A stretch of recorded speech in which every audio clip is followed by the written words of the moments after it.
Hi there, and welcome back to another episode of Prestige Liquids. My name is Andrew, and as always, it is fantastic to have you here with me again on another whiskey review video. If you're a returning subscriber, thank you for joining me along my journey so far, and if you're new to the channel, then please make sure you hit the bell notification and the subscription button right now so that you can stay up to date with all future content. Well now, on to the show. Alright then, let's get started on another whiskey review video, and today I'm going to be reviewing for you the Tamnavulin Double Cask. So I'll get this poured and then also get some information for you as well. So let's get started. The Tamnavulin Distillery, it is a Scottish Speyside distillery. It is located in the village of Tamnavulin. The distillery itself, it's very young. It started in 1966 and closed in 1995, but after a major refurbishment, the doors were opened again in 2007. Tamnavulin was mostly used for whiskey blenders such as White and Mackay. They also produce their own single malt whiskies. The Tamnavulin line consists of three core expressions: the double cask, which is this one. They also have their sherry cask, and red wine cask editions. There is also a travel retail version, and although they do not have any age statement products in their core range, they do have 4 vintage expressions available for the Taiwanese market. The double cask expression has been aged in American oak and finished off in sherry casks. It is bottled at 40% ABV. It contains colouring, and considering the fact that it is bottled at 40% ABV, it is fairly safe to assume that this has also been chill filtered. The bottle has an individual batch number on it, so I don't know how well you'd be able to see that, but it's just right there. This is batch number 308.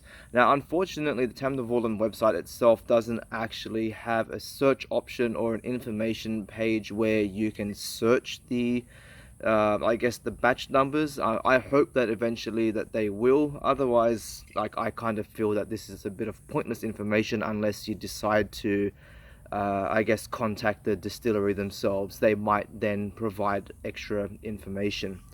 Now, let's get on with the review. So on the nose, it is definitely quite sherry dominant. I get things like grape skins and sultanas. It's also quite oaky on the nose. I also get lots of like vanilla, caramel, tobacco, leather, a little bit of milk chocolate as well. But I also get, there's a nice gentle like citrus peel and pineapple note that comes through. It's also quite grassy as well. Typical Speyside style of nose, so grassy, malty, and quite floral as well. Alright, let's move on to the palate and see what we get. So cheers. Okay, so initially the mouthfeel, it's quite thin, expected of a 40%. That's generally the way they go, unfortunately. But one thing that I really do enjoy is how it does actually start to thicken up. It does start to get this nice thick syrupy texture. It's also quite dry, quite oaky and quite dry. Definitely quite earthy. I'm also getting like tobacco, leather, a little bit of milk chocolate. That kind of fades away, and then you start to get these orange and vanilla notes, caramel, a little bit of oak as well. Typical Speyside orchard fruit notes starting to come in, apples and pears, and then that fades into your like nice like grassy, floral and malty notes. The finish, surprisingly, medium. It is not very. I was expecting a short finish, but it actually it's quite lengthy. It goes on for a bit longer than you'd expect.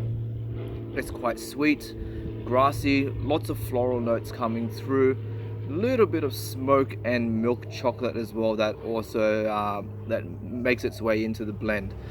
Now, this whiskey, I have to say, it is very enjoyable. I mean, it's not something that's going to absolutely knock your socks off, but it is a very good quality and enjoyable whiskey. I would say for the price point, I would put this on par with the Aberlour 12. I think if you're a bit concerned about putting out that type of money for the Aberlour, I think this is definitely a very good substitute for you. Yeah, definitely keep an eye out for this. The Tamnavulin Double Cask is definitely a very enjoyable whiskey. I'm going to leave it at that, and I will see you all again on the next video. KIPPIS.